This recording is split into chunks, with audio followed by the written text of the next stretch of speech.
I recently did a Q&A on my Instagram and got a lot of questions there. So in this video, I'm going to expand on some of those questions as well as answer those that I didn't get to, because who knows, maybe you have the same questions as somebody else. My name is Sara Camilo, and I'm a certified career coach and resume writer with 15 years of recruiting experience. All right, let's dive right in.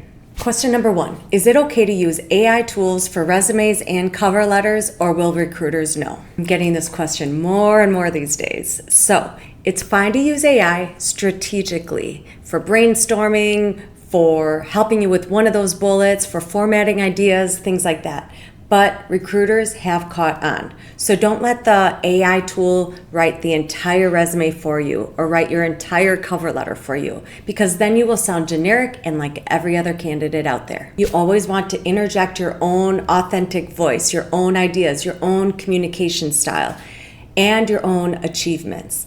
Don't lose the essence of your achievements because AI wrote the whole thing for you. Use AI as an assistant here and there, but not as the whole author of your document. Question number 2, what's one small change on LinkedIn that can make the biggest difference in getting noticed? I really like this question. And so I'm gonna actually name 3 different changes that you can make. Just in case you've already focused on one of these, maybe one of these other changes will help you in some way. So first of all, you want to optimize and also customize your headline, which is the section right under your name on your LinkedIn profile. You want to use it to show value. It should not just be your job title at your current company, which is what LinkedIn defaults to. You want to customize that section, share a little bit of the jobs that you're pursuing at this time, and some other keywords which will help the SEO as well. Another small change you can make is in the skills section. So LinkedIn increased the number of skills to 100 as a max on your profile. Sounds like a lot of skills, but here's a section that it's okay to be redundant because you don't know exactly what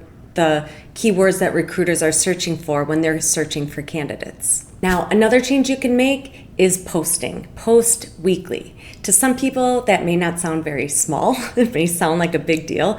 But even if you can do 1 post a week, these posts help build momentum. And here's the other reason why.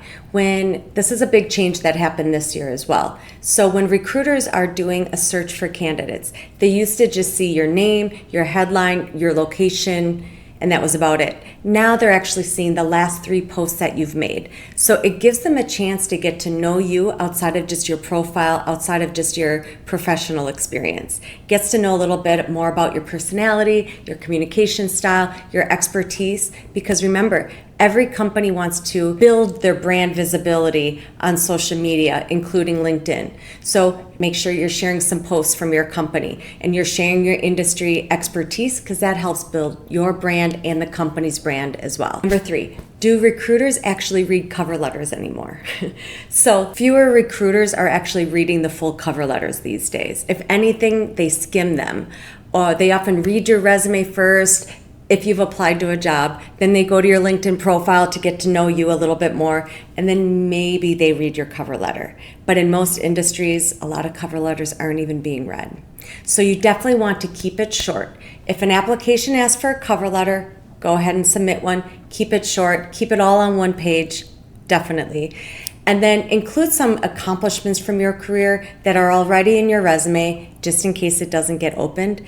But there might be some recruiters who are using it as if they're on the fence about reaching out to you or not, they read the cover letter to get to know a little bit more about you and then decide if they're going to reach out to you. Number 4, how do I know if I'm chasing the right job or just any job to escape my current job? So this is a really great question, but not sure I can really be the one to answer that. It has to come from you. So some things that you can ask yourself is, would I really want this job if my current situation improved in some way? And you want to look at this job as the long-term alignment. So if you're on the fence with your job because maybe there's not that much room to grow in your career or move up in your career or laterally in your career, maybe you can look at another organization and see that there is some room to grow. So long term, it's a great move for you. But either way, it sounds like you need to do some of your own reflection as well on what you're really looking for in your job and in your career, and then decide if you are making a change for the right reasons. And also, something that happens sometimes is some people will start interviewing for jobs and start a job search, learn about other opportunities in other companies, and then realize, you know what, my job isn't so bad. I'm actually happy where I'm at. So maybe that's something you have to do as well. See what's out there, see if it is really greener on the other side, and then go from there. Okay, quick pause for a moment. Really want to know if you like this kind of Q&A style video. If so, please comment below Q&A or something like that so that I can do more of these in the future as well. All right, moving on. Number 5, what's the best way to figure out what sets me apart from other candidates? Here's what you have to ask yourself. Figure out what are my natural strengths. So what does my boss often select me to do? What do my coworkers come to me for advice? What do friends and family come to me for? And go ahead and ask some people, what am I good at? What are my natural strengths? And usually we don't know our natural strengths because they come easy to us.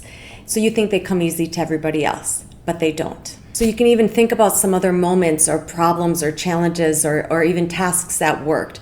Times where you've solved problems that others typically avoid or back away from. So just know that your differentiator, what makes you unique, is often something that you just do naturally. So again, you may have to ask other people, especially people who know you really well, that you've known for a long time, and let them know you're not looking for a compliment in any way. You're just looking for some advice on what they feel you're good at and what comes natural to you. And it may feel a little bit awkward, but just do it because you'll probably be surprised by their answers. Okay, number 6, what's the biggest mistake people make when job searching in today's market? Okay, I'm gonna start with something you've probably heard a million times, and that is applying for job after job with the same resume and not tailoring it. Today, you have to tailor your resume for the job that you're applying for. Another mistake people make is just ignoring relationships and ignoring people that you know at certain companies. Networking is still a huge driver of interviews today. And then similar to what we talked about in number 5, knowing your story, knowing what makes you unique and your own value that you bring to an organization.